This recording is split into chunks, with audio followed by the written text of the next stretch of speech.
On this week's episode of Exploring the MindSide podcast, I'm joined by Dr. Greta Anderson, a teaching professional out of the Atlanta area, but so much deeper than that. I've got a question for you. If you were learning a new skill and you had the fear and the apprehension, the dread, the worry about being judged, would you want an instructor who was learning as well? Or would you want an instructor that specialized in getting new people to the game, made it enjoyable, and more than that, the specialization was built on their personal experience, their educational experience, and thousands of hours of training people just like you to enjoy the game? Well, why don't we take that into everything we do? When you listen to this podcast with Dr. Greta, you're going to hear passion, understanding, and a pathway to get you successful the way you need to succeed.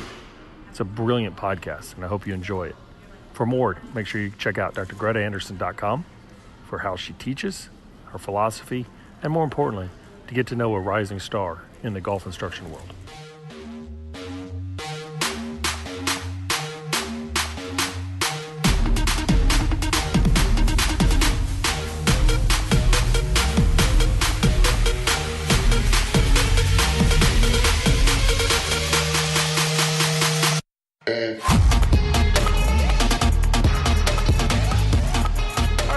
Exploring the MindSide podcast. I'm Dr. Bhrett McCabe, as always, and glad to have Dr. Greta Anderson on the podcast today. And as you know from the bio, Doc is a accomplished PGA instructor teaching players at every level. But I want to just get into her journey and what she's doing. And I want to dive in a little bit, Doc, about development of youth athletes and juniors, and particularly young female athletes, young girls, young women.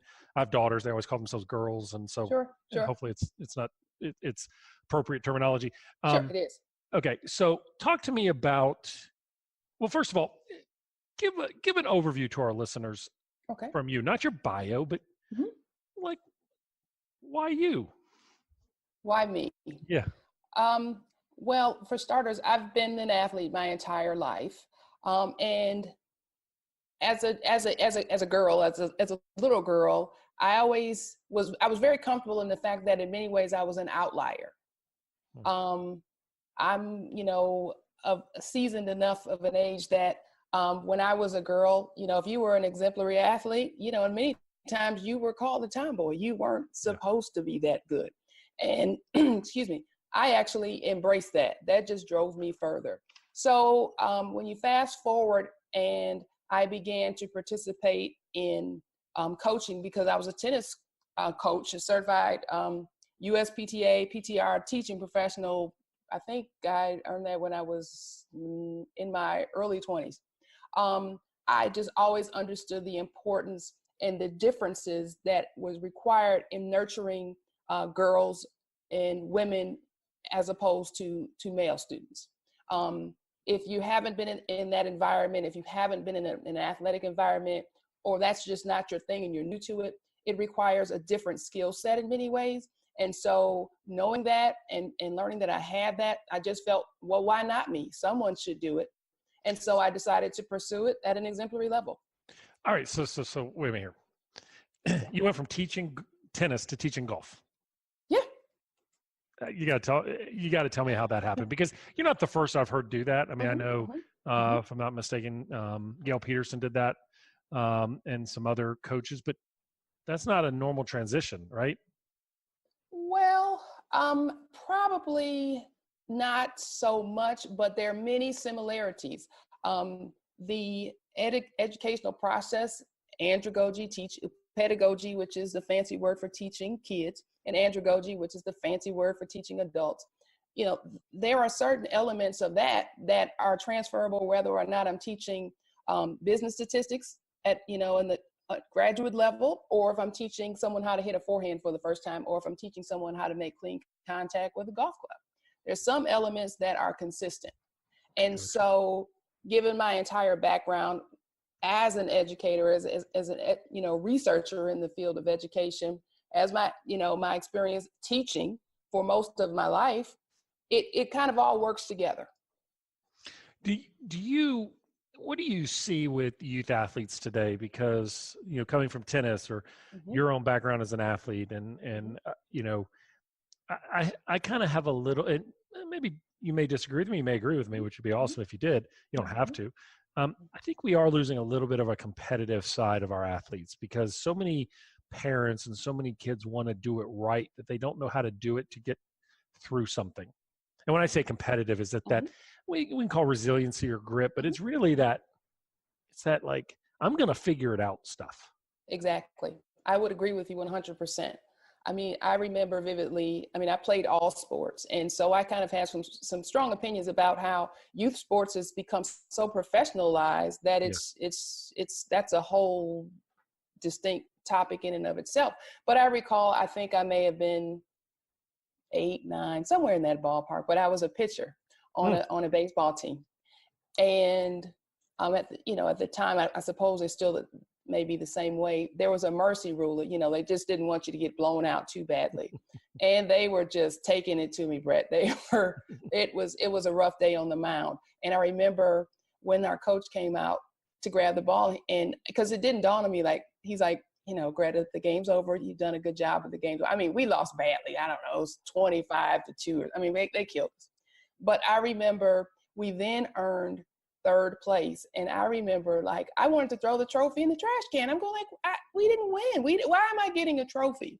Well, today we're in a very different era because not even so much from the children, many times from the parents, it is an expectation that my child participated, and though nothing may have gone right as a team or as an individual, an award is expected.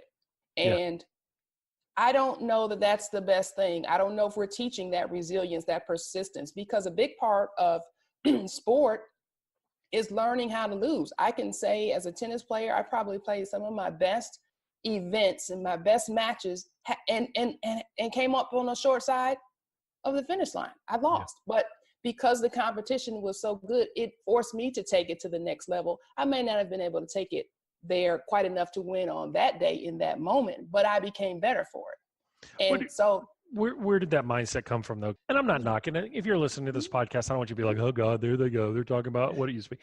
But it's really the fact of I'm really concerned. As many high schools as I work with and elite athletes I work with, as we're raising the next generation, I'm really, really concerned that we are not doing a good job of preparing our youth for how hard stuff is. I would agree with you. Where did your mindset come from? My mindset came from my upbringing that, generally speaking, you need to work hard and work smart. Everything does not come immediately. There are going to be times when you put forth your absolute best effort and you may come up short. Just as in that baseball game that I spoke about, in the tennis matches that I spoke about. That is life. That doesn't mean that I'm a failure because I lost today. It doesn't mean a failure because I lost to you miserably. It just means on this day, you may have been a better athlete, a better pitcher, better tennis player, whatever the case, than I was at that moment. But so much of everything is personalized. I mean, I see athletes who are, they have a whole grudge against an individual or a team or something because they lost. We're not teaching that losing can be part of life and your personal development. It's kind of like society a little bit, right? It's absolutely. I mean, it's just a microcosm of society. When you are working with golfers, what do you, if I said, listen, I'm going to give you a weekend and you can teach exactly what you want to teach. No guidelines, no limitations, the population you can teach. Where are you going? What are you doing? I am going, boy, that's a tough one. We got to choose one. I'm probably going to women. Okay. Because women are mothers and nurturers. And I see so often, because I do a lot of work with women. So many women come to the lesson tee expressing how they wish they'd done this 20 years ago. Many of the women who come to my lesson tee because their daughters are on my lesson tee. And it's in many ways, it's given them kind of the courage or permission or whichever term you want to use to want to become engaged in golf and to actually have the permission to want to not only be engaged, but because to want to be good. Yeah. Not just be able to hit the ball or, not be an embarrassment on the corporate scramble team or something like that, to become good golfers, to express a competitive nature that they may have. Because in many instances, they've never they've never gotten that permission, or they felt they needed permission. But golf is so, way. having two daughters that played, and I'll work with junior golfers and girl golfers. Yeah, sure. But golf is so punishing to the new person. And the best way I can describe it is I went snow skiing for the first time when I was 33. Okay. It was our 20th reunion, or was it it was our 10th wedding anniversary. Oh gosh. Okay. 10th wedding anniversary. Went to Vail. My wife grew up skiing. She knew how to ski. I'd never been on skis before. Okay. We go to Vail, and I had the worst lesson the first day with this guy. Everyone's like, take a private lesson. You'll be out of there in half the time. And I'm like, okay. So I go up there, and the guy made me feel 2 inches tall. And at one point he looked at me and he said, he had sold us to a full day. My wife's like, this is stupid. We're only here for 4 days. Okay. And then he looked at me and goes, your wife is a really good skier. You're wasting her time. I'm going to take her on the mountain. You just gondola down and go have a beer, and I'll give her a good show. I'll show her a good day.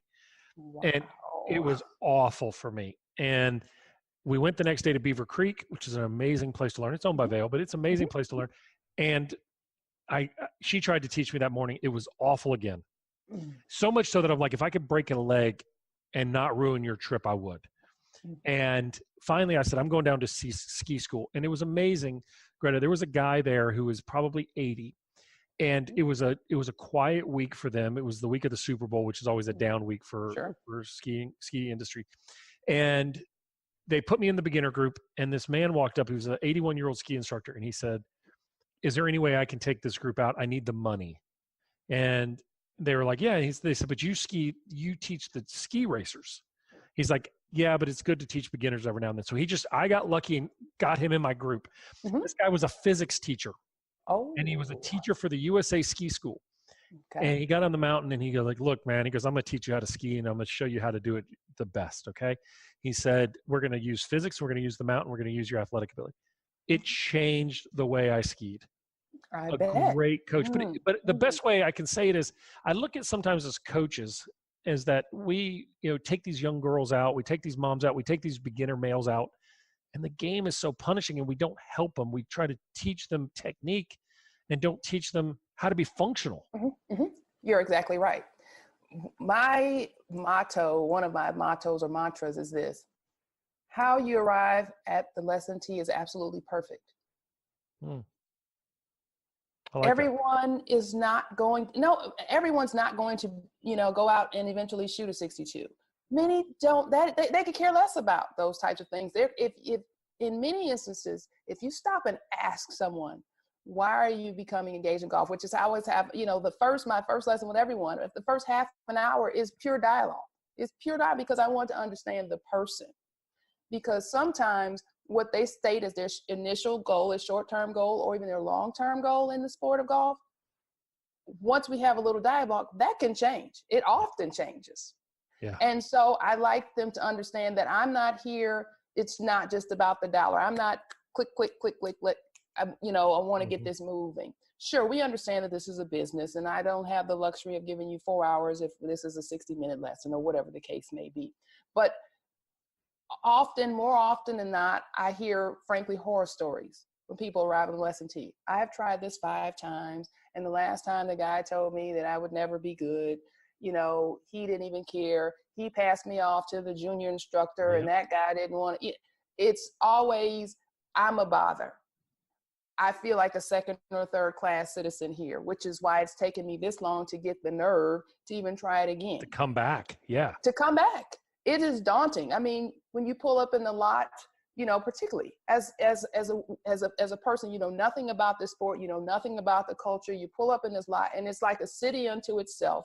No one's inviting. No one's, you ask a question, everyone's looking at you like you're crazy. Like, why doesn't she know what the range is? Yep.